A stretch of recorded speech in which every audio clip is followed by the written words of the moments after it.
সম্মানিত চাকরিপ্রত্যাশী বন্ধুগণ, আসসালামু আলাইকুম। রাজশাহী ক্যান্টনমেন্ট পাবলিক স্কুল ও কলেজ, রাজশাহী সেনানিবাস, রাজশাহী নিয়োগ বিজ্ঞপ্তি প্রকাশ করেছে।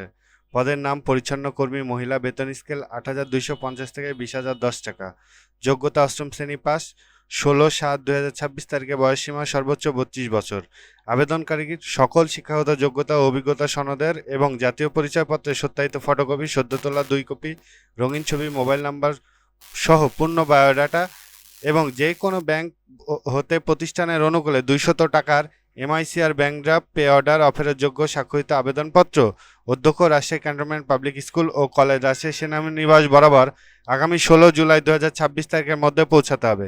খামের উপরে পদের নাম অবশ্যই উল্লেখ করতে হবে অথবা অনলাইনে সাইটে আবেদন করা যাবে। আগামী ২১ জুলাই ২০২৬ তারিখ সকাল ১১ ঘটিকায় লিখিত পরীক্ষার জন্য এই প্রতিষ্ঠানে উপস্থিত হতে হবে। বাছাইকৃত প্রার্থীদের লিখিত পরীক্ষার ইন্ডেক্স ও সিট প্ল্যান ওয়েবসাইটে এবং ফেসবুকে এই প্রতিষ্ঠানের নোটিশে ১৯ জুলাই ২০২৬ তারিখে প্রদান করা হবে। পরীক্ষায় অংশগ্রহণের জন্য কোনো টিএডিএ বিল প্রদান করা যাবে না। কর্তৃপক্ষের কারণ দর্শানো ব্যতি রেখেই নিয়োগ প্রক্রিয়া আংশিক বা সম্পূর্ণ বাতিল করার ক্ষমতা সংরক্ষণ করে কর্তৃপক্ষ। ধন্যবাদ।